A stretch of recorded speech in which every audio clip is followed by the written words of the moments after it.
Thank you very much, Ben. My voice is audible to you? Yes, good. So first of all, my warmest thanks to Will and to Ben for the kind invitation to come. Well, yes, it is, as you all know, rather a long way from anywhere, I guess. But I'm delighted really for this opportunity. Thank you very, very much. Indeed, the topic which I assigned myself to speak with you about today is, what does it mean to study Buddhism in the academy? The academic study of Buddhism could be said to have begun, in some senses, in 1844, with the publication of Eugène Burnouf's Introduction à l'histoire du bouddhisme indien. While this was not the first modern work of a field we might retrospectively call Buddhist studies, it may be interesting, as we begin, to reflect on some of the ways in which Burnouf's publication might, in fact, be said to have initiated the modern academic study of Buddhism. Burnouf's study was based on Sanskrit materials, primarily sutras and narrative literature, in Sanskrit, avadana. It was intended in a grand sweep as a history, though in fact there was very little in the way of chronological history which could be deduced from these textual sources. But other sources were also deployed when available. In the first place, earlier European accounts based on Tibetan historical sources, which themselves, although composed long centuries after the events they purport to relate, talk about Indian Buddhism. Materials collected and evaluated by Russian scholars working in Buryat Mongolian monasteries and publishing primarily in Russian. Burnouf also went on to translate from Sanskrit a number of Buddhist sutras, only one of which, however, was ever published, his voluminously annotated rendering of the Lotus Sutra, which appeared posthumously in 1852. It would be silly to draw far-reaching consequences from these very few data points, and I will certainly not attempt to do so. But I will try to expand on a couple of the trends we can notice here, and thereby seek to explore the directions in which the academic study of Buddhism has moved since those first days more than 150 years ago. The themes I will touch on include reference to primary sources in original languages, utilization of emic reflections on the tradition itself, the role of history and historicity, the ways we treat scriptures, and the overall conception of the field of Buddhist studies. I will not, however, treat any one of these systematically or fully, nor necessarily in this order. So please don't treat this as a list of a programmatic table of contents for my talk, which is rather to be understood or anticipated as something closer to a random series of remarks among friends. In any event, in the first place, let us think about the sources for the study of Buddhism. Referring to a period long before Burnouf was at work in Paris, Jan Willem de Jong, who initiated the chair I am now honored to occupy at Leiden University, and thereafter was for many years professor at the Australian National University, wrote in his A Brief History of Buddhist Studies in Europe and America as follows.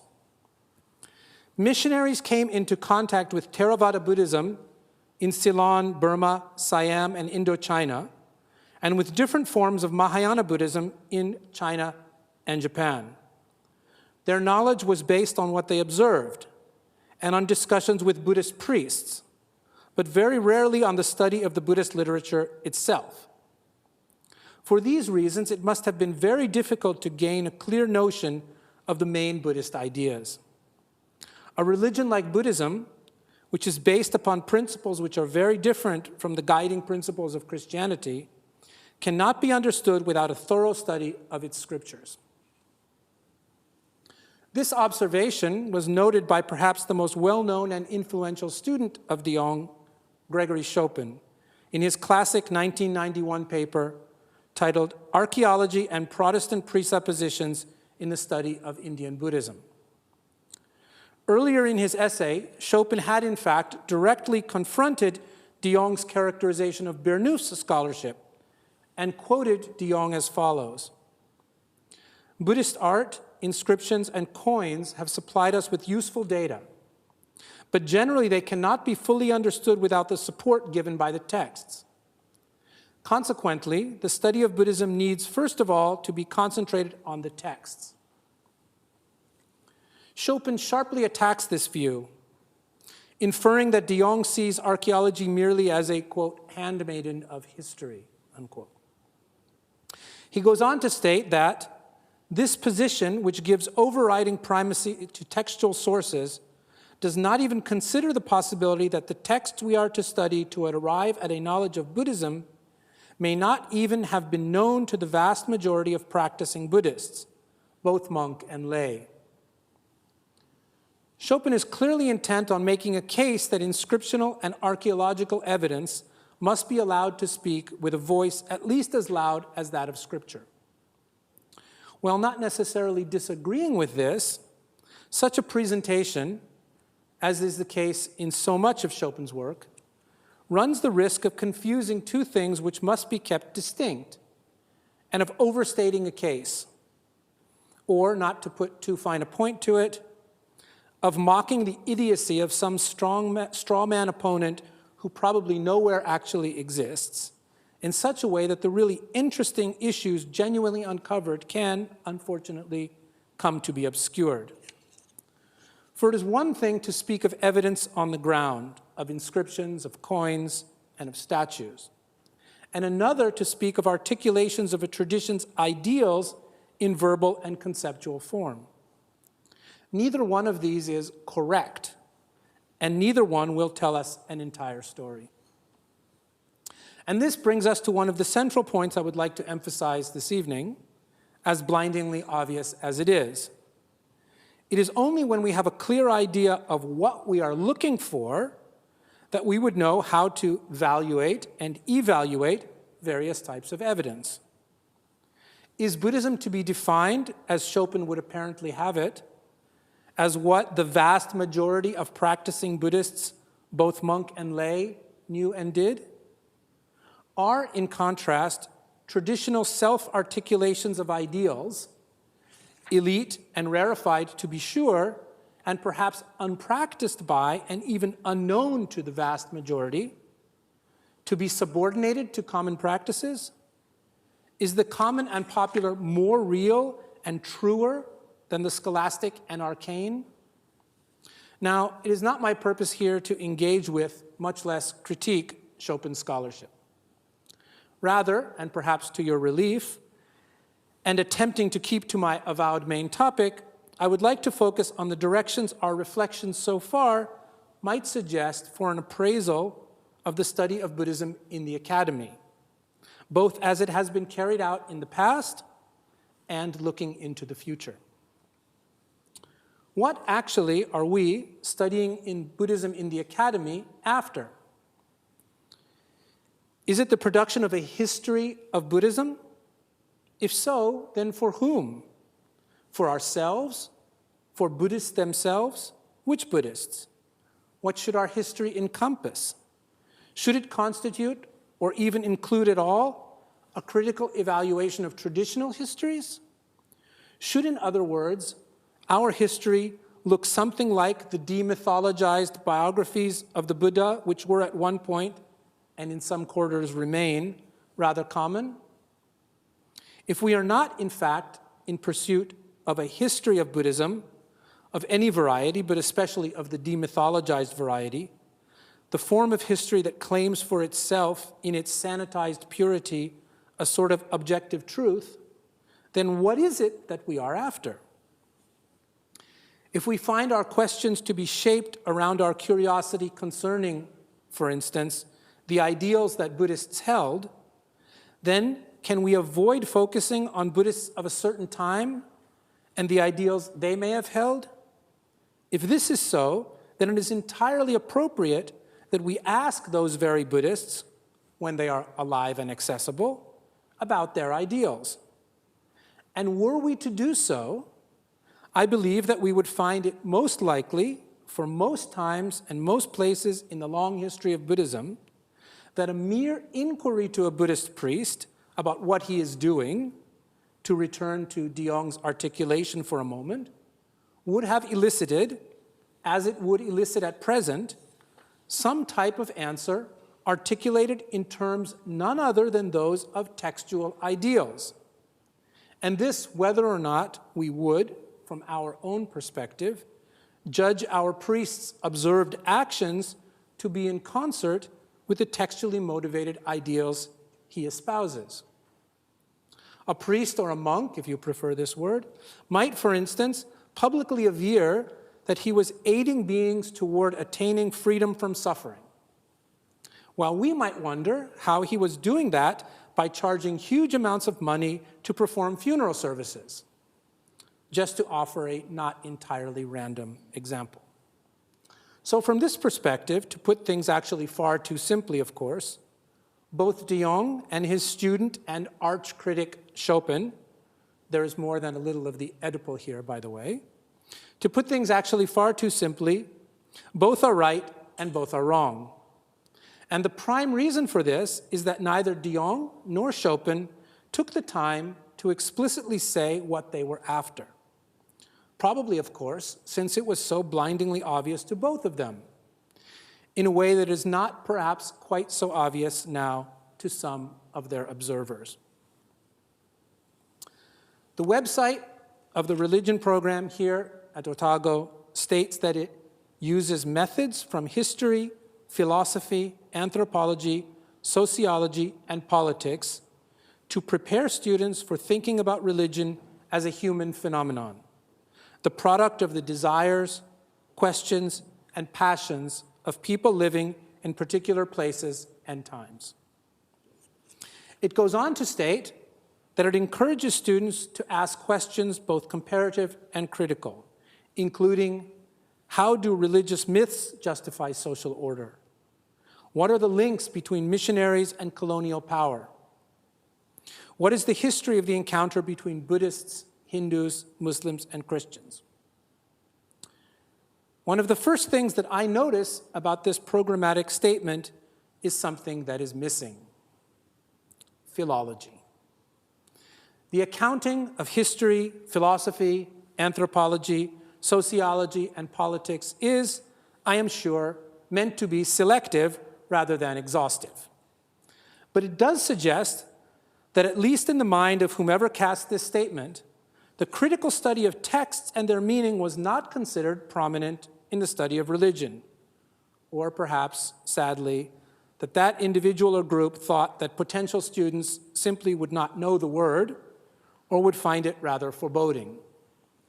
But for the rest, I find this very short description to be indeed exemplary. I too think that religion is, quote, the product of the desires, questions, and passions of people living in particular places and times. But this understanding comes with its own implications. Where and when is Buddhism, and who studies it?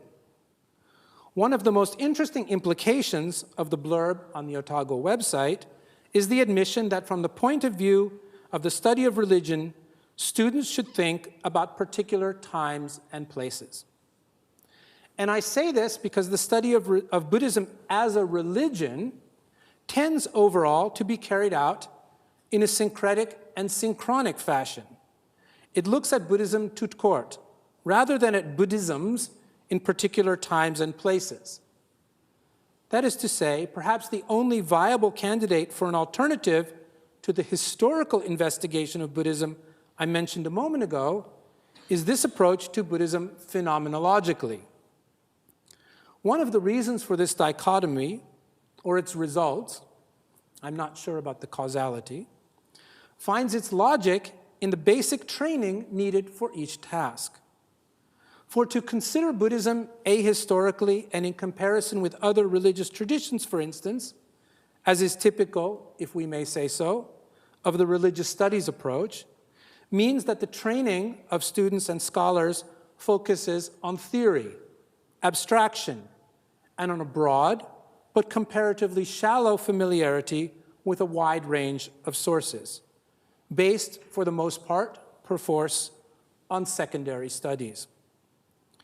In contrast, the study of specific instances of Buddhism, let us say Indian Buddhism in the early period, or medieval Chinese Buddhism, or contemporary Japanese Buddhism, this requires, in the first place, a solid grounding in language, history, and other area-based skills in a fashion that is less common among those who identify themselves primarily with religious studies as a discipline. All the time that is devoted to Sanskrit grammar is obviously time taken away from reading, let us say, the works of Albert Moore, in whose honor it is my honor to present this lecture today, or the Dutchman Gerardus van der Leeuw, although I confess that I am not sure whether anyone actually reads his Religion in Essence and Manifestation any longer. If those trained in religious studies, and yet again to grossly oversimplify, if those trained in religious studies tend to see Buddhism translocally and ahistorically, those trained in philology and in textual criticism, for their part, may fail to make possible connections of potentially great heuristic value, especially translocally and ahistorically, or to approach questions typologically, missing out on all that is to be gained from such an approach. There is a caricature of the German philologist who does not see the forest for the trees, or even the leaves. But of course, in the history of the study of Buddhism, both of these extremes have as many counterexamples as embarrassingly accurate supportive cases. Surely, however, these two poles are not like two positive poles of magnets, are they? Repelling each other. I myself, although trained as a philologist, as a graduate student, both in the United States and in Japan, not only studied religious studies, but as a part of my teaching career, was carried out in departments of religious studies.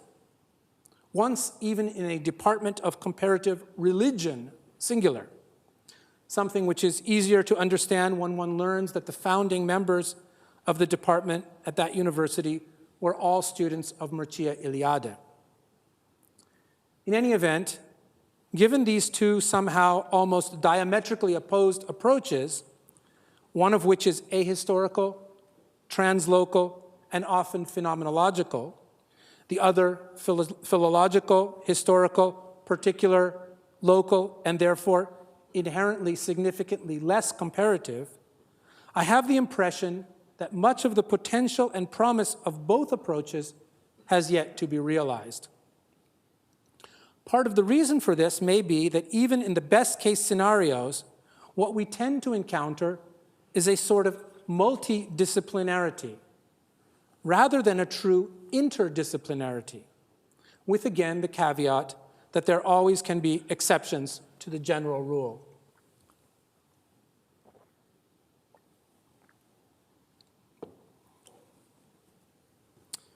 The photograph I show you now should be familiar to you. I got it from the Otago website. About the man, I have nothing to say, and would be eager to learn about him from you. Likewise, about the image in front of him on the left, his proper right, I also have nothing to say. But the image on our right is interesting, and no doubt familiar to you all. It is the so-called happy or laughing Buddha. I show you this now not because I want to make you all think about Chinese food. For surely this image is known to most of you or seen by most of us, most frequently precisely in Chinese restaurants. No, rather, I want to direct your attention to this image because, surprisingly, so little work has been done on it. It is well known to specialists that the figure here is a fusion of three individuals, if that is the right word. It represents, or it is, the future Buddha Maitreya, the monk Budai, in Japanese Hote, and the Chinese god of good luck. I'm not going to discuss this image further now, other than to say that aside from less than a handful of articles, the image has not been researched. This is really astonishing when one thinks about it. Why is this so? One domain in which the gap between generalized abstraction and rigorous fidelity to textual sources has been particularly clear in the study of Buddhism and is found in the realm of art history. While there were in the past, and there are today, specialists in the visual and material culture of Buddhism who are at home in textual studies, they are, frankly, few and far between. Far too many of those trained to read images, whether they be Indian or Chinese or what have you, are not sufficiently trained to read texts. But I hasten to emphasize that the reverse is equally true. And if one were to add to this the skills of the ethnographer or historian, well, we can almost forget it. Chopin's dissatisfaction with the lack of attention given to archaeology, numismatics, and epigraphy, implicitly he was speaking of those specialized in Buddhist studies, by which he means, in the first place, textual scholars. This lack of attention has its mirror in the often frightful ignorance of Buddhism in general, shown by some, though by no means all, archaeologists, numismatists, and epigraphers. How much of this, however, is really their fault? This, well, to exaggerate, let's say, balkanization of the discipline, and is it really then one discipline? This balkanization has an impact perhaps greater in the study of Buddhism than in some other traditions. If this is correct, then the reason may lie largely in the relative youth of our field and the shallowness of our ocean of scholarly production. The library catalog at Leiden University responds to a search for books on Christian painting by listing 15,937 hits, while a search under Buddhist painting yields 2,552 books in the catalog.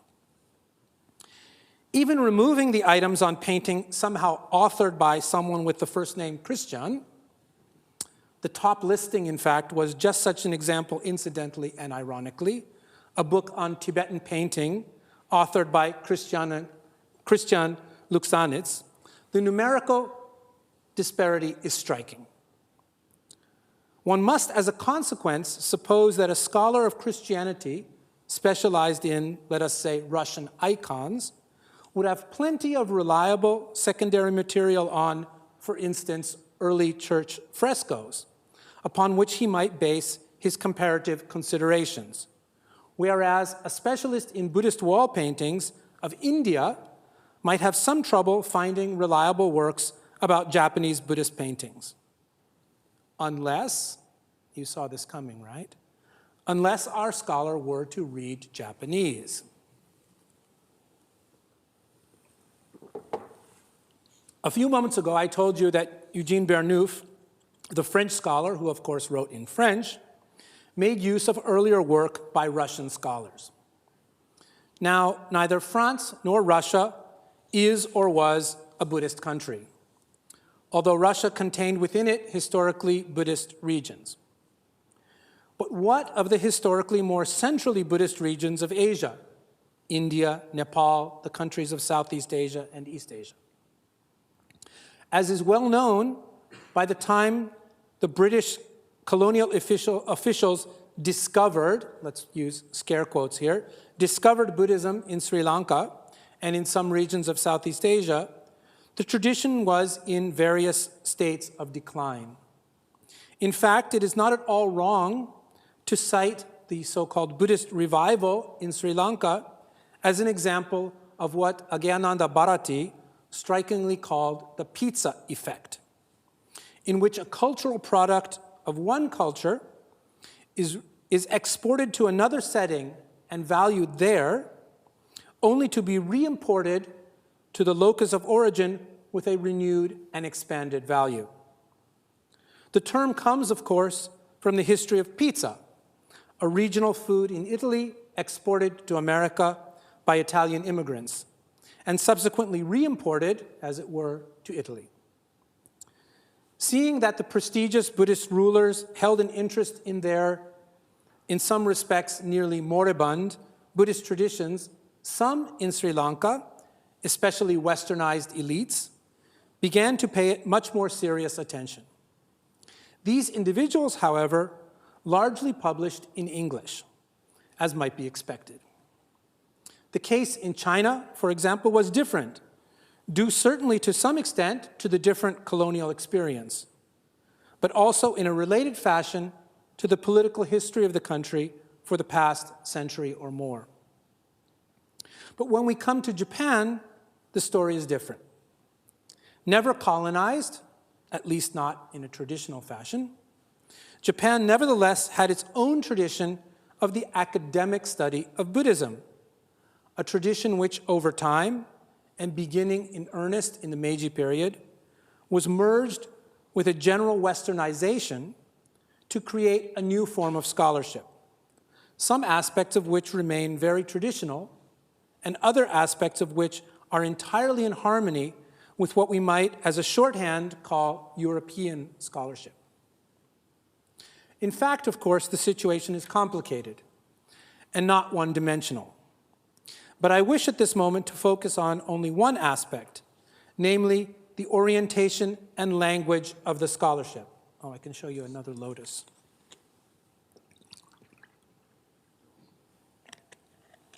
There is a division in Japanese Buddhist scholarship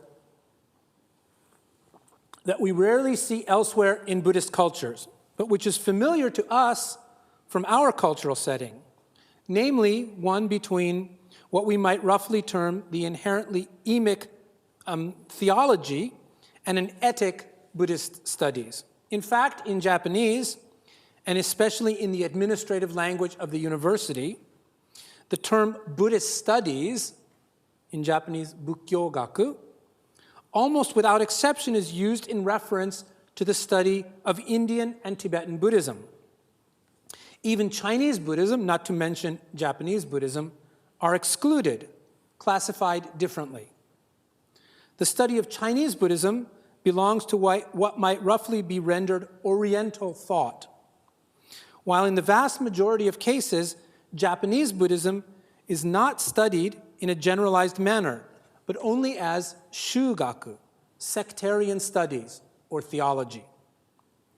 Scholars of the true Pure Land sect, the Jodo Shinshu, thus study Jodo Shinshu theology,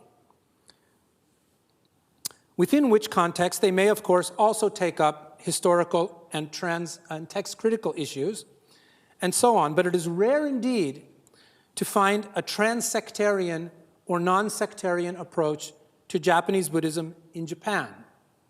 Although, to be fair, this does seem to be changing a little bit in recent times. What has not changed is the overall orientation of Japanese scholars. Scholars of Indian and Tibetan studies are frequently trained in part abroad and freely access Western scholarship, themselves often publishing in English or sometimes in German or French. For scholars of Japanese Buddhism, this is very rare. And certainly, at least from an emotional point of view, this is understandable. I doubt that there is even a single British Shakespeare specialist who has ever bothered to find out what Japanese scholars have to say about Shakespeare, just to offer a sort of mirror image case. But the result of this is not only that the fruits of Japanese scholarship stay, by and large, out of the international academic mainstream.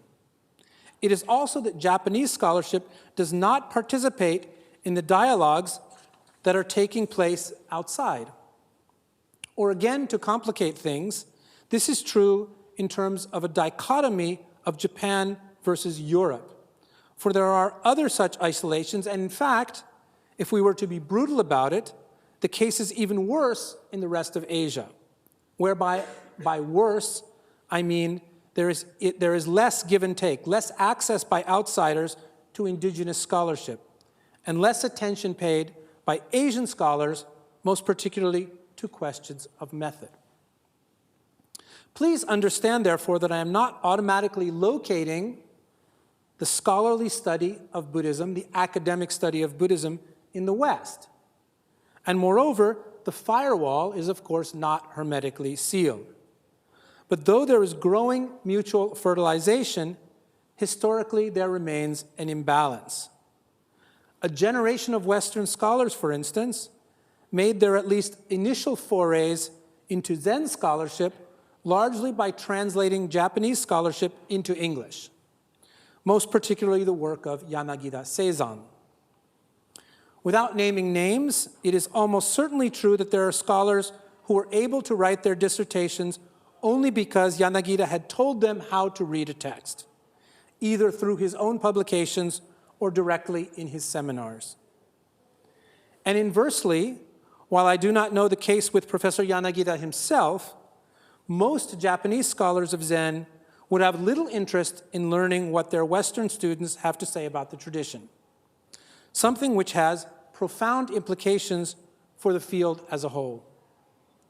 One of these is that even when Japanese and other Asian scholars write, for instance, in English, the problematic and the question framing are so thoroughly different as to be almost incommensurable.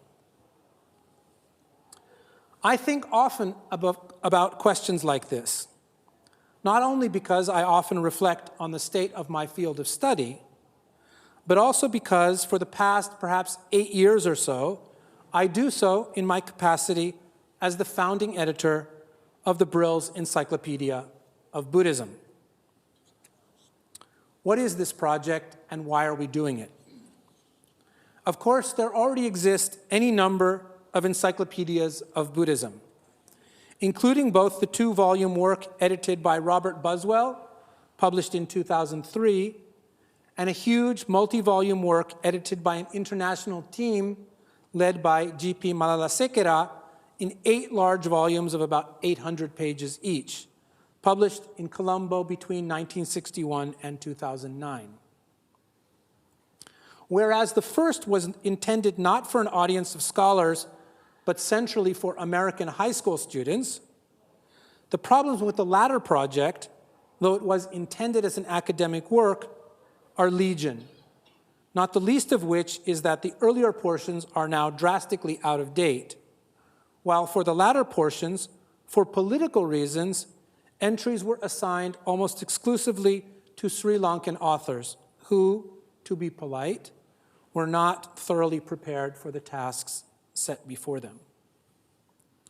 There are some other recent encyclopedias, small encyclopedias, but none of them compares even remotely to the standards set by epoch-making works such as the Encyclopedia of Islam, now in its 3rd edition, the Encyclopedia Judaica in its 2nd edition, or multiple large reference works on Christianity. Why?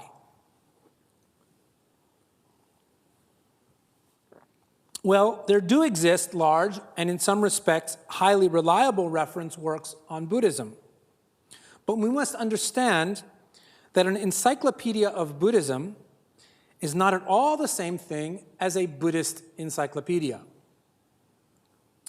At least since Dao Shi compiled the Faiyuan Juling, the Pearl Forest in the Dharma Park, and the Jujing Yaoji, the collection of key passages from scripture in 7th century China, there have existed works which were, let us say, in some manner encyclopedic. But these were, at best, Buddhist encyclopedias, without any pretense of providing anything other than collections of passages from a thoroughly emic perspective. In the modern period, the gold standard of scholarly encyclopedic work is without question not the Sri Lankan project, but the monumental production overseen by Mochizuki Shinko, the Bukkyo Daijiten, published between 1932 and 1936 in 7 volumes, later expanded to 10 volumes between 1954 and 1963. There is, however, virtually no domain in the study of Buddhism in which the advances made since the 1930s or even the 1960s would allow the state of the field embodied in Mochizuki's great work to stand. Even when the facts recorded there have stood the test of time, they do not now stand in the same context as they did when they were first presented 80 years ago. Alongside this work exists also, and again in Japanese, a large number of works, some in multiple volumes, which are best characterized as sectarian encyclopedias, or once again, Buddhist encyclopedias, rather than encyclopedias of Buddhism. They are very valuable, but they are emic products. An ethic approach to the breadth of the Buddhist traditions, utilizing the latest scholarship, remains to be produced. It is this gap we are trying to fill. While I certainly will not claim that the project encompasses all of the best of contemporary Buddhist studies, in fact, it aims to. And in that regard, the first thing to clarify is, once again, the assumed scope of Buddhist studies as a discipline. Earlier, I've danced around this question in terms of method and tried, though unsystematically, to situate Buddhist studies vis-à-vis history, anthropology, the study of religion in general, and so on. Something I have not discussed is time. And the scope of the encyclopedia, at the least, and perhaps more broadly the field as a whole, is also perhaps necessarily defined reciprocally in terms of the abilities and interests of those who work within it. In brief, our Encyclopedia of Buddhism takes as its scope of coverage, traditional classical Buddhism in Asia. And this, in turn, is based on an understanding that those who consider themselves specialists in Buddhist studies are, for the most part, interested in the tradition as it emerges from the past, if indeed they are not wholly interested in the past, even to the exclusion of the present. But this is not the same thing as imposing a chronological restriction on the project or on the field of Buddhist studies. There exists in the present day, traditional classical Buddhism. For example, I would say in the monastic Buddhism of Tibetan communities in exile. In contrast, already in the mid-19th century, in many respects, Buddhism in Japan was on the way to becoming modern. In addition, or stated from another point of view, our Encyclopedia of Buddhism does not cover the modern and contemporary, chiefly because the skill set required of researchers is so different. The study of modern Buddhism is largely the domain of sociology, anthropology, political science, and the like. This does not mean either that traditional Buddhist institutions and practices do not persist into the present, for surely they do, and might be subject to investigation with these methods. Nor does it mean that such approaches might not be deployed against instances of Buddhism in the historical past. But as a rough and ready guide to the ground we attempt to cover, I think it makes sense to distinguish the classical and traditional from the modern. This brings us back once again to that same pesky question. What do we, in the context of our encyclopedia, understand to be the domains of the academic study of Buddhism? We might begin to offer a certain kind of answer by giving a list of the projected volumes, of which the first was so far published in late 2015, a book of around 1,000 pages. That's the cover. It contains surveys of the major areas of Buddhist literature, beginning with the canon or canons, and extending both genre-wise and regionally and linguistically in an attempt to present all aspects of Buddhist literature. That was not a Freudian slip. In this, of course, we failed. In part, however, not from the faultiness of our vision, but because not enough is known. Not enough scholars work in the field. And the ways so many scholars conceive of their research is simply not in accord with what we, the editors, imagine of the synergies of the field.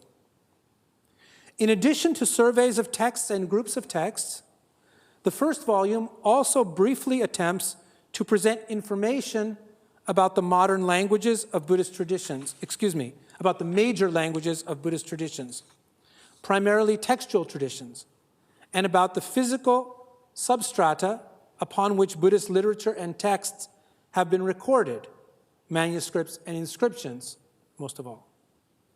The issue of synergies of the field is very important and has become increasingly central in Volume 2. We are now at work on this second volume, and in this process, we are discovering some of the difficulties of imagining Buddhist studies as a unified field. In particular, the approaches of those who work in South Asia and those who work in East Asia are very different. Just as an example, as a specialist in Indian Buddhism, I myself think of legendary accounts and of typologies. Major disciples of the Buddha can, to my mind, be discussed together, typologically and mythologically. But my East Asian colleagues assure me that it is utterly impossible, for a variety of reasons, to imagine a logically parallel encyclopedia entry on major Chan monks of China. These, or at least some of these, were real people with real histories, and while their lives may have been cast at some point in legendary terms, according to my colleagues, they should be treated in the first place as historical individuals. Perhaps as a direct result of the availability of considerable historical and other evidence in East Asia, and the necessity of coming to grips with it, few scholars are willing to essay an overall treatment of such a subject. A scholar willing to write about monk A is entirely unwilling to author an article also about monk B, who is rather the speciality of his colleague. This is even more radically the case with Asian scholars, whose visions of the entire scholarly project are often so very different from those more common in Europe and North America. And this is a problem, among other reasons, because the primary audience of our encyclopedia is imagined to be in the West and not among Asians. One answer to the question I posed earlier in my talk about whom we are thinking of when we study Buddhism. There are, I think, interesting lessons to be learned from this. For almost a century, we have had available a highly reliable account of the legends of figures discussed in the canonical and post-canonical Pali literature, Malala Sekera's Dictionary of Pali Proper Names from 1937. Nothing remotely similar exists for any other domain of Buddhism, and one can understand why. In the case of the Pali literature, there is no question of evaluating any of the preserved information in terms of its historicity. Traditional Buddhists accept everything as historical, scholars none. The challenges to the conception of the academic study of Buddhism, raised even by trying to account for the personages of the tradition, are formidable. And one question that comes up is what the relation is between such personages and what we will deal with in Volume 3, namely doctrines. In fact, it is often the case that it is hard to know where to discuss a particular topic, since so many things could be classified in a wide variety of ways. Whatever the case may be, we plan to continue our coverage with history, life and practice, and finally, we plan a separate volume on material culture. The last is particularly problematic, and we might even think of it as the tail wagging the dog. The main motivation for this final division comes not from a vision of the logic of the field, but from the availability of specialists willing and competent to contribute. One additional point I wish to make about the project concerns its role vis-à-vis students. I imagine our Encyclopedia of Buddhism as a map. And maps show not only the terrain as it is known, they also serve to highlight terra incognita. My hope is that our encyclopedia will serve as a guide to students and scholars, allowing them to more easily visualize areas which remain unexplored, and that will help us to make clear, including to ourselves, exactly how we are conceiving of and imagining many domains which might remain unspecified so far. And this leads me, perhaps not entirely elegantly, but nonetheless, to my final discussion. I myself am both by inclination and in practice, despite my wide interests, primarily focused on the study of Buddhist literature. Most of all, scriptures, sutras. When Eugene Bernouf, with whom we began our discussion today, studied Buddhist scriptures, he had available to him a limited number of texts in Sanskrit manuscripts. He was aware of, and in fact, made some use of Tibetan translations, but he was not able to engage in comparative or longitudinal studies. The situation now is quite different. For as many questions as remain, and they are not few, we know rather much about the development of Buddhist scriptures. And one of the things that we know is that they did not develop in a linear fashion. As you know, Mahayana Buddhism arose sometime probably around the beginning of the Common Era. And the new Mahayana Sutras were authored in ways we as yet do not well understand. But we do know that these texts share something in common with the older Buddhist scriptural tradition.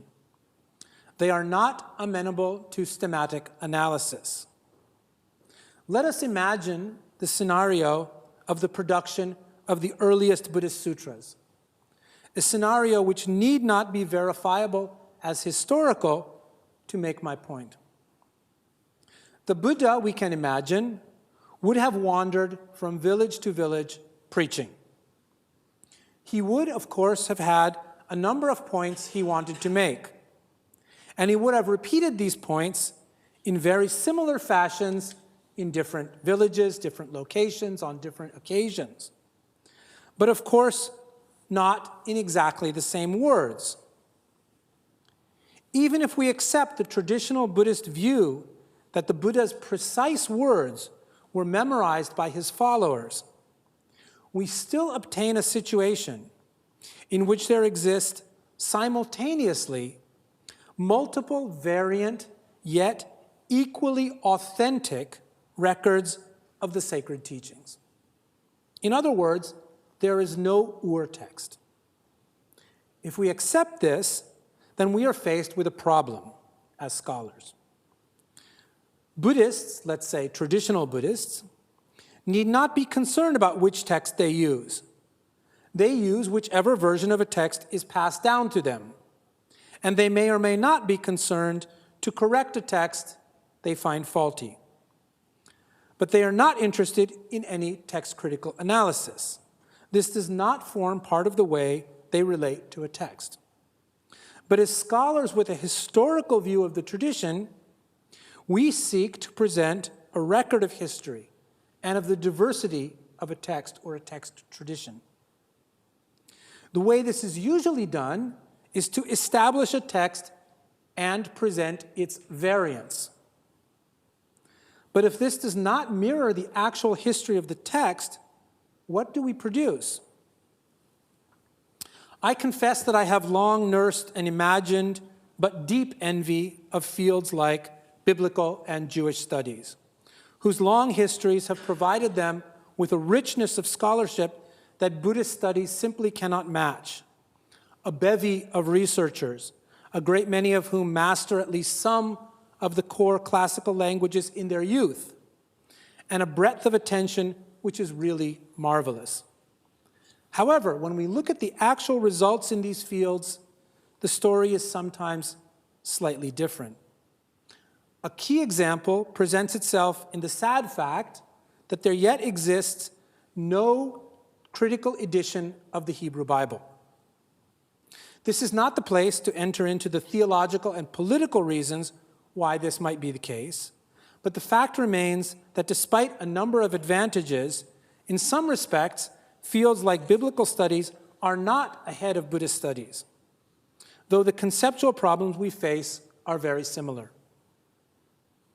As Buddhism spread from its Indian homeland throughout Asia, missionary monks carried the sutras with them, in manuscripts or in memory. Since Buddhism vanished from India by around the 13th century, the scriptures are for the most part preserved in renderings in Chinese, created from the 2nd century, and in Tibetan from the 8th century. The volume of this material is huge. In Tibetan translation, over 70,000 pages, of which only a very small portion is yet critically edited or translated in any modern language. Yet one of the things we know about the versions of scriptures preserved in Chinese and Tibetan translation, and when we are lucky in Sanskrit manuscripts, is that they are not necessarily related to each other stemmatically, in a, you might say, Lachmanian way. They contain, or they may contain, variant versions. But the word variant can be like the word sect. A sect is a group which splits off from the main church. But Buddhist sects, at least in India, initially did not split off from any sect. In a similar fashion, the variant versions of which I speak did not separate themselves from an Ur version. There is nothing but variance. Buddhist scriptures are not the only literature free of an Ur text. In fact, it is likely the unique author, which is a rarity in history, and anonymous or bardic authorship the norm. The Homeric corpus and the rabbinic texts provide helpful points of comparison in this regard. The fluidity and lack of a unique original form and the ample use of common pools of material in these literatures make them natural comparators for the sutras. Texts evolve in a fluid way, partly through appropriation of shared elements. Pericopes and stock phrases were merged with narratives and doctrinal elements to create new presentations, which, remaining in the same key, are accepted as belonging to the same authentic dispensation. The Buddhist case differs from both the Homeric and rabbinic, however, particularly in the enormous complexity of its corpora and the many languages in which the texts are preserved. Failure to recognize this can cause serious problems, and in fact, drastic misrepresentations of the Buddhist tradition. Imagine that a translation of one scripture, a Tibetan canonical version, is conflated by a modern scholar together with historically unrelated Chinese materials. The result, the modern translation, let's say an English translation, would be a translation of a source that never existed anywhere, anytime. An obvious but painful conclusion is that the historical value of such a translation is virtually nil. In fact, until today, this is the norm in our field. Only a faith in a timeless spiritual message transcending the historical reality of the sources could justify such an approach, for which reason, of course, there are no grounds to criticize the worth of such works for faith communities. In other words, this would constitute a thoroughly emic approach. But for that, entirely impossible, since emically, at least historically, there could not be recourse to multiple versions, since at a given time and place within the tradition, there would not exist parallel versions. It is only for the first time the modern scholar who can confront the Tibetan and Chinese translations of an Indian scripture, compare and contrast them. The alternative, namely focusing on one version, produces in turn a Rashomon-like problem. As long as one hears only one version, it is easy to accept this as true. But confrontation with multiple, related but distinct versions evaporates any fantasy of a real and unique truth waiting to be discovered. As historians, we must acknowledge that only a careful accounting of all sources, which respects their autonomy, can bring us close to valid statements about the past. I would go further. Given the structural history of Buddhist texts and the nature of their composition, traditional linear editions citing parallels and variants are not an adequate and rather, more importantly, not an honest representation of the actual situation. Editors have as their first and foremost task a reliable representation of all of the available evidence, not only that which supports some predetermined vision. This entails, I would say, a moral responsibility to ensure that texts are visible as artifacts not only of their authors, but also of the communities that received and venerated them. In the case of Buddhist scriptural literature, by nature authorless, this is all the more true. Only a full account of the evolving and nonlinear textual history of a given work has any claim to represent it, and thus the tradition truthfully. In light of this understanding, I propose to build a digital editing environment for Buddhist scriptures, but, as I will mention in a moment, applicable to all similar literatures, in which the user has great control over how the sources are related. Such an environment will allow, when appropriate but not require, the establishment of stematic relations between witnesses. For example, it's clear that multiple versions of a Tibetan translation may well be related stematically, but that Tibetan translation is then not stematically related to a parallel Chinese translation. Presenting a scripture, which by definition does not have a literal core, is a challenge even digitally. But this challenge can be met by using a system in which a frame text is supported by comprehensive linkage on the lexeme level to annotated diplomatic versions of each textual witness. Indeed, a hypothetical ur-text can serve as a baseline for textual presentations, keeping in mind that it is a heuristic fiction rather than a historical reconstruction.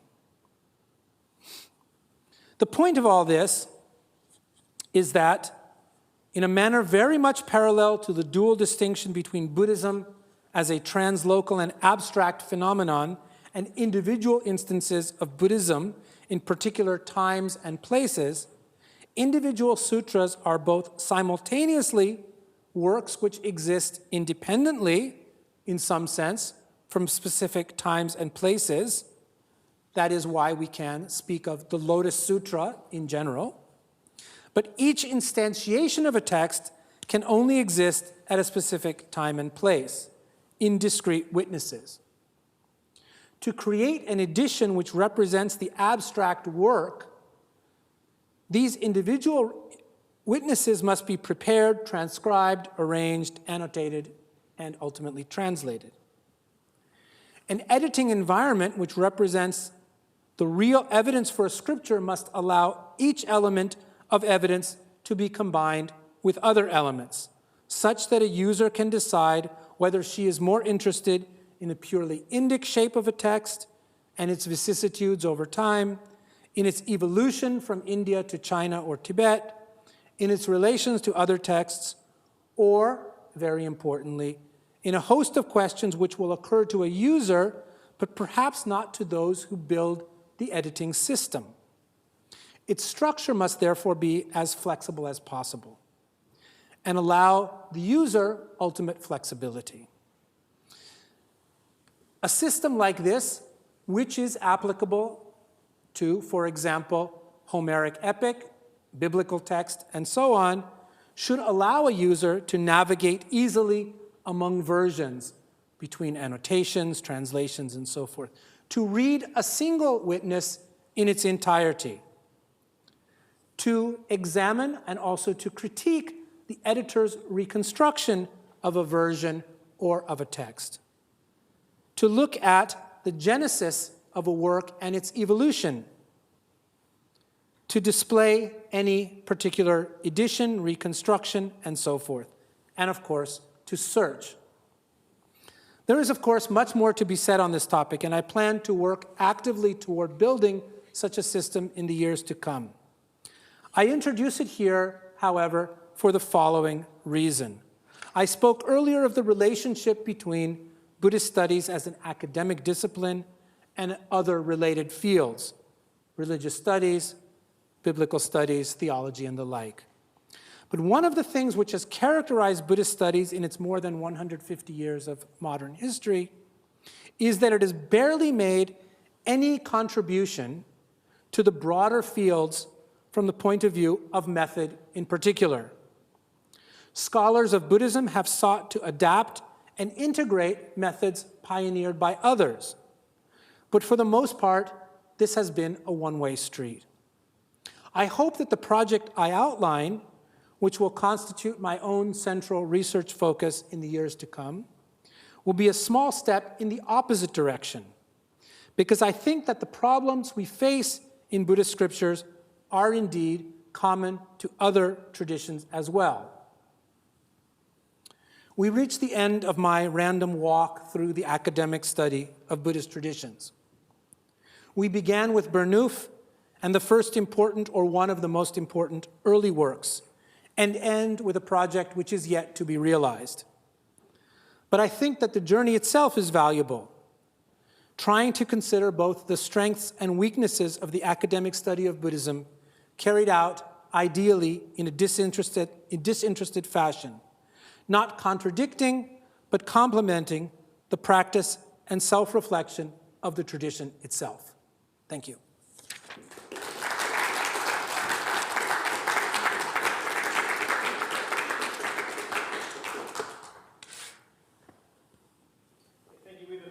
A little bit of time for questions, and we just ask that you speak into the microphone, please.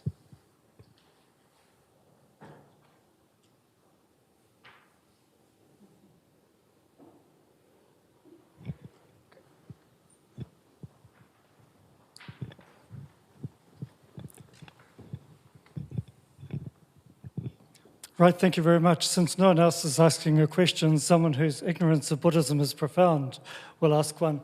I'm very intrigued by your proposal for this digital system.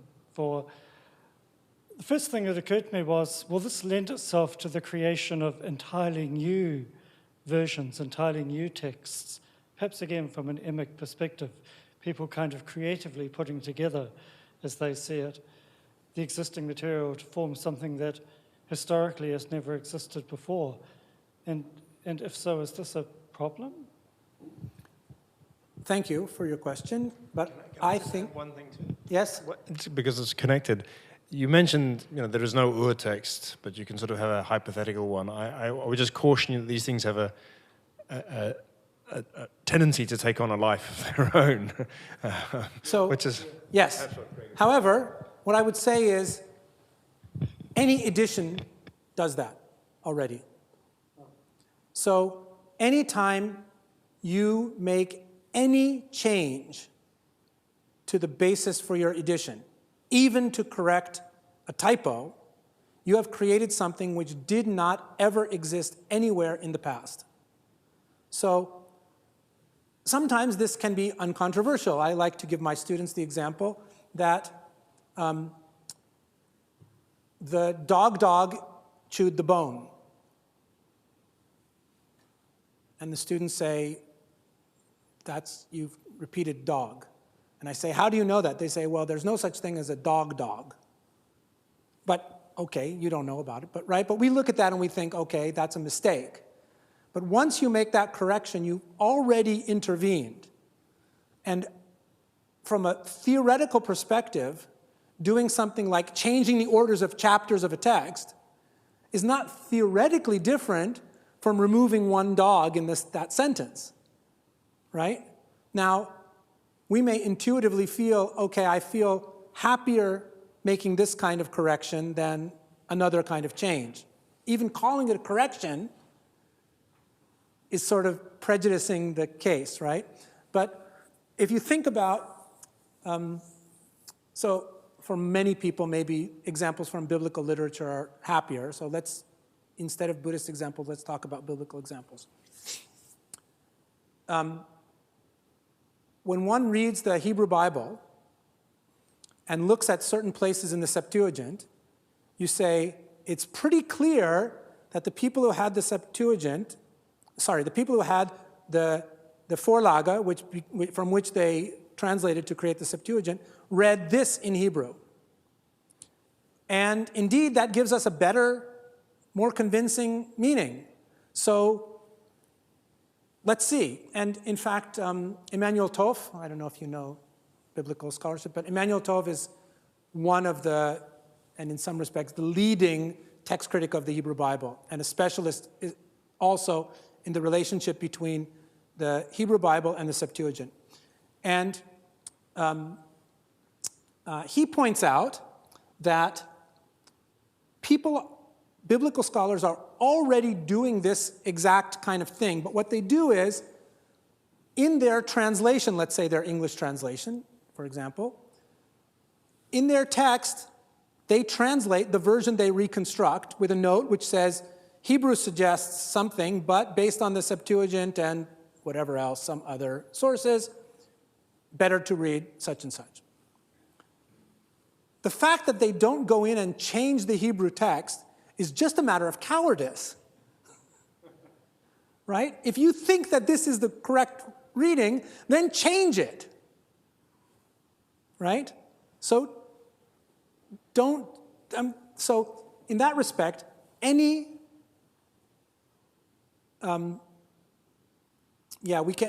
a sort of semantic problem if you say, I've got a manuscript in scripta continua, and I've transcribed it and separated the words. I think that actually that's already editorial intervention.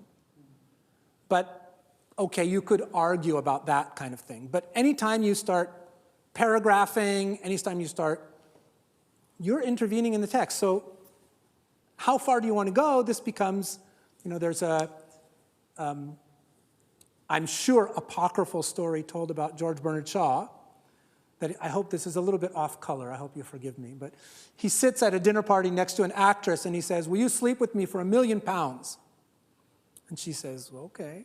And he says, how about £5? She says, what do you take me for? He says, we've already established that, now we're just dickering about price, right? So in that respect, once you intervene in the text, you've already intervened in the text. Now you're just dickering about price, right? I would say that. The question that Will sort of tacked onto this, look, we have a problem which is a much, much bigger problem than Buddhist studies or religious studies, and that's a question, how do we know that two things, let's say two works, are the same work? So you can look at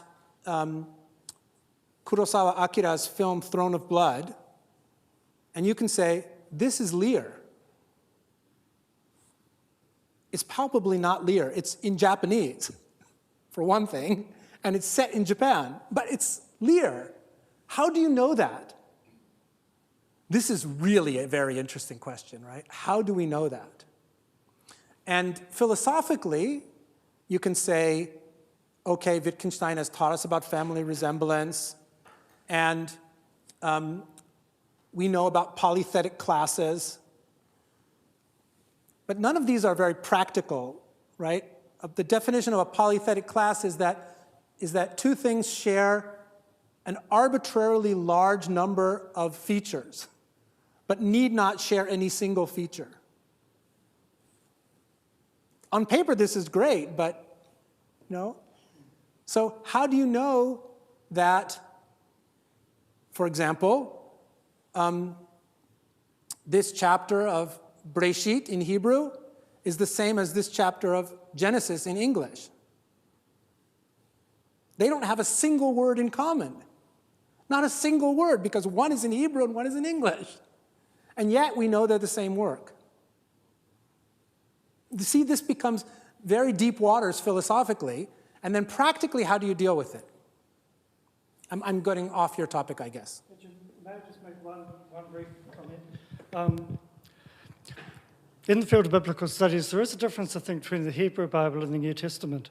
The scholarly editions of the text of the New Testament are eclectic texts. People have actually made decisions and altered the wording, whereas the Hebrew Bible that most of us use is a single manuscript with variant readings and footnotes. So I think they're already the two different ways of dealing with it, but that's just... Yeah, but even the Göttingen project is what you're talking about for the Greek, right?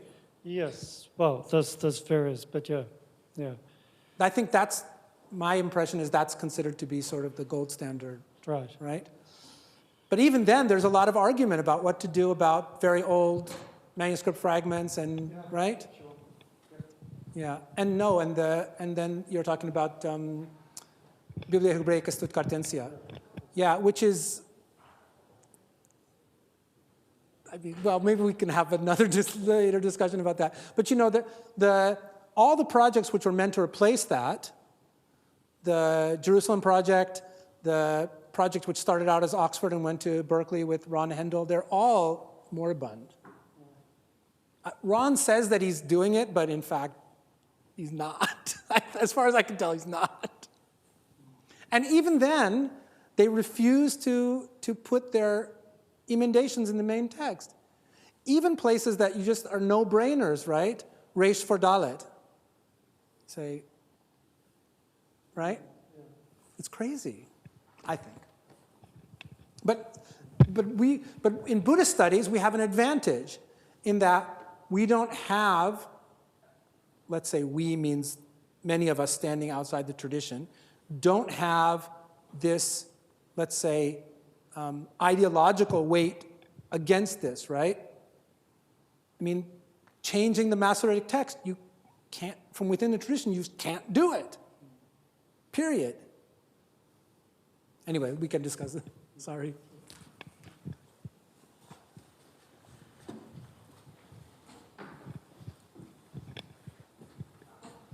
Thanks very much. I'm just asking, like, I'm imagining your digital version is for academia. What about for a monk? Maybe he's part of the Theravadan tradition. Is he going to be able to access your work? If he wants to, but I can tell you the text he's going to use. That's the text his teacher gave him. Right. Thank you. Why would he do it any other way? I'm not critical of that. Because he may wish to. Yeah, no, but I would say this, that I'll be briefer than I was before and not go off on a tangent. It's very, I think this is a general rule, not only for Buddhism, but Christianity, Judaism, etc. You can be a believer, let's say, as a shorthand for within the tradition, and you can be a scholar, but not at the same time. So you can think of it, I like to think of it as wearing hats. Maybe that's because I don't have very much hair. I think about wearing hats. And so most scholars, for example, most scholars of Judaism are, let's say, somehow more or less practicing Jews. They won't dream of going into a synagogue on the Sabbath and reading from a critical edition. Of course not. And they won't, while reading from a Torah scroll, make corrections to the text. Of course not. By the same token, during the week, they can tear the text apart, put it back together. But you can't do those things at the same time. So being a traditional monk, you can tear a text apart, but not while you're chanting, for example, or not, right? I don't think those are contradictory. They just can't happen at the same moment. Dr. Radic. Hi. I want to go in a different direction if I can. I would like to ask you two related questions. I think they're pretty basic, but they're very difficult. The first is, do you think that the study of Buddhism in the academy at present is healthy, or do you think that it's either threatened or presented with new opportunities, or both? And then in a related question, which you addressed only, I think, in your closing comments on the possible claims of your digital methods to larger interest, what sorts of claims do you think that the study of Buddhism can make to the attention of people outside the field, in the scholarly world, or to people who themselves are not Buddhists? So do you think that there are ways in which we can claim that the study of Buddhism contributes things to people who originally might not be interested in it for some other reason? Okay, is the field healthy? From the perspective, I'm not sure this is what you meant, but from the, let's say, funding perspective, I think the field is healthy. Buddhism as a whole continues in, let's say, the academic environments with which I'm familiar, continues to be sexy. Students like it, students come to classes.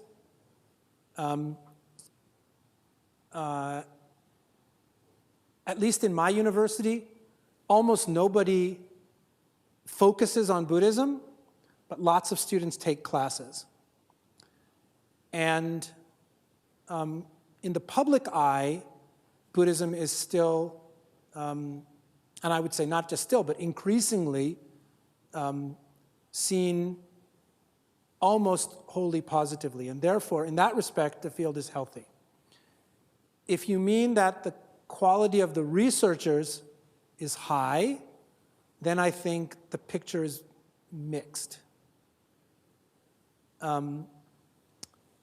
There's a kind of caricature, to be sure, that Europeans are trained as philologists and Americans are trained as sort of big idea people. And there's a certain amount of truth to that, in fact. And both of those by themselves are unhealthy trends in that you have to have some interesting questions to ask a text, and you have to have some kind of conceptual framework to make your manuscript decipherment, etc., meaningful.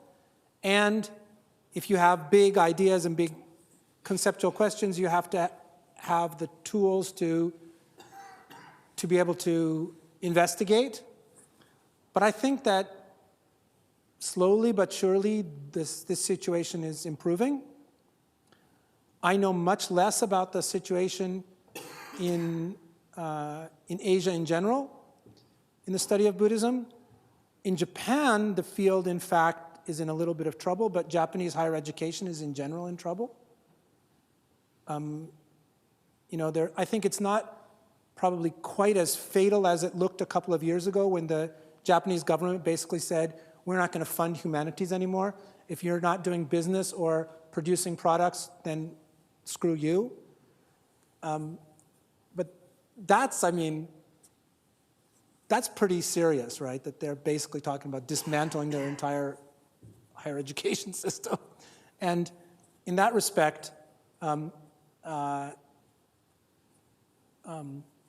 it's a hard case to make that, segueing into your second question, it's a hard case to make that we contribute directly to the, let's say, GDP, for example. But I think that it's certainly possible for Buddhist scholars to articulate what they are doing in a way that makes it interesting and meaningful to others, at least in the academy, and potentially beyond the academy. The Dutch coined these words which they think are English, and one of them is valorization.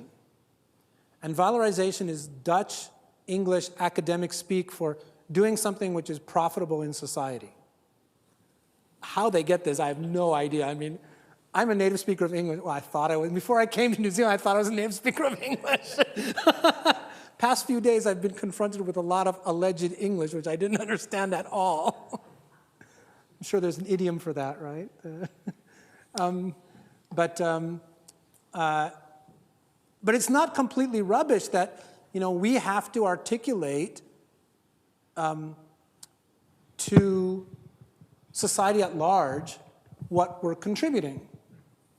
But that's not a problem that French literature doesn't have either. Can I specify one focus to that question that might be of interest to this audience? Yes.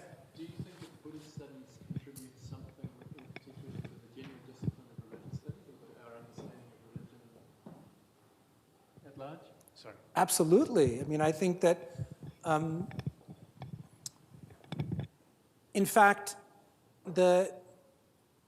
one of the great potentials of the study of Buddhism is that there are so many similarities, or let's say aspects of the study of Buddhism, which have direct parallels with many other, certainly not all, but let's say many, especially literate scriptural traditions, and yet so many profound dissimilarities that, but one of the challenges then is finding ways of articulating those intersections in ways which are meaningful to specialists in other areas. And while we might wish that, let's say, specialists in Christian monasticism will come and read our books on Buddhist monasticism, in fact, we shouldn't wait for them to do that, and we should reach out. And so I wrote a book on monastic administration, and as far as I know, it was not even noticed among the world of people who study, for example, Christian monasticism. That's not my fault, but maybe there's something I could do that would bring it to them. What did you have in mind with your... Okay. Yes, thank you.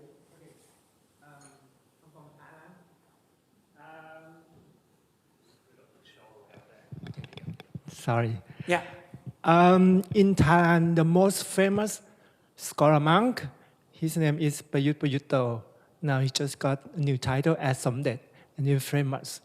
In his writing, he said, all Pali scripture are correct, and all Mahayana Buddhism scripture are all wrong. You cannot reference with all Mahayana Buddhism. What do you think about this? Do you agree with him? Well, I think that's his opinion.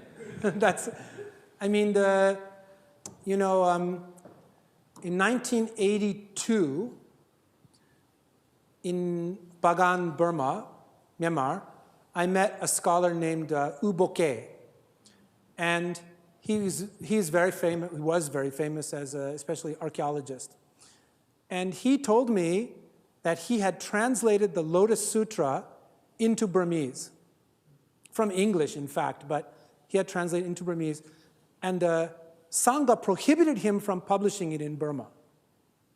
He was prohibited from publishing it. Well, you know, if you look at the history of Christianity in Europe, for example, there are lots of people who say what these people have is wrong, and the solution is to burn the books and burn the people. Once you start burning books, it's a very short road to burning people. So I think that, of course, anyone in the world has a right to say, I'm not interested in this, and to make a judgment about it. But the problem comes when you try to force that judgment on others. And I'm not able to speak about the Thai case, but in the case of Burma, for example, I think that it's, let's say, a strange decision of the Sangha to prohibit the publication of something rather than to argue against it. What's wrong with it? If you think it's wrong, then what are the reasons? And so there's a little nursery rhyme. No, that's not the right word, but anyway, a little poem. Jesus loves me, this I know, for the Bible tells me so. And what's the logic, right? If you accept the truth of the Bible, then you accept the truth of Jesus because the Bible tells you, and each one confirms the other. So if your starting point is these texts, like Pali texts, are true, then they confirm each other. If you're inside that world, you cannot get outside that world. If you're outside that world, you cannot get inside that world. Of course, you can change your mindset. Yes, you can convert or you can lose your faith, that kind of thing. But basically, once you're inside that world, it confirms itself. So for him, this gentleman you mentioned, for him that's true. But I would say that as a historian, the claim doesn't make sense. I'm not saying it's wrong. What I'm saying is the claim that it's true is not a claim that a historian can make. It's not right or wrong. It's just it's like saying the Buddha's words are blue. It's not right or wrong. It just doesn't apply. They're not any color, right? You know what I'm saying? So, yeah, that's a different question from what you ask. But if the question is, do I think that the Pali scriptures record the actual words of Shakyamuni Buddha, then the answer is there's absolutely no way to know. However, I don't care. Because what's important is that many, many people in the past and in the present think so. That's the data, that people believe this. That's interesting. Does that make sense? Yeah, but even in Mahayana Buddhism, Yeah. you have the book published on Buddha nature. There is among Buddhist Japanese scholars that Buddha nature is not Buddhist. Yeah. Right? Yeah. What do you think about that? I think it's as a monk. So that book was published. That argument was made by Hakamaya and Matsumoto, and I think that as Buddhist monks, they can say whatever they like, but as scholars, it doesn't make any sense at all. It's not a reasonable. It's a claim which doesn't make any sense. Their claim is Praticca is true and Buddha nature is not true, but as a scholar, there's no way to. It's like to say Beethoven is better than Elvis Presley. What? You may enjoy it more, but it doesn't mean it's better, right? There's no way to make that kind of. It just doesn't make. It's a nonsense. Yeah. I must say one thing about that. Last thing. Most of the people who examine this so-called critical Buddhism, that's the Japanese tradition of Hakamaya and Matsumoto, they don't understand the context of that. And the context of that was the criticism of the Soto Zen sect's social, let's say, social ethics. And Hakamaya in particular, I know Hakamaya personally. He's a very committed person, and he was outraged at the social ethical problems of his sect. So he chose to frame his objection in what for me is a strange way, but it was a moral problem for him. Moral problem, ethical problem. This needs to be understood when looking at his objection. Yeah. Okay, we're getting close to the top of the hour, so we just want to thank Professor Silk for his time, and thank you all for joining us. And we'll see you for the next set of lectures, which is in 2 weeks' time. Thanks.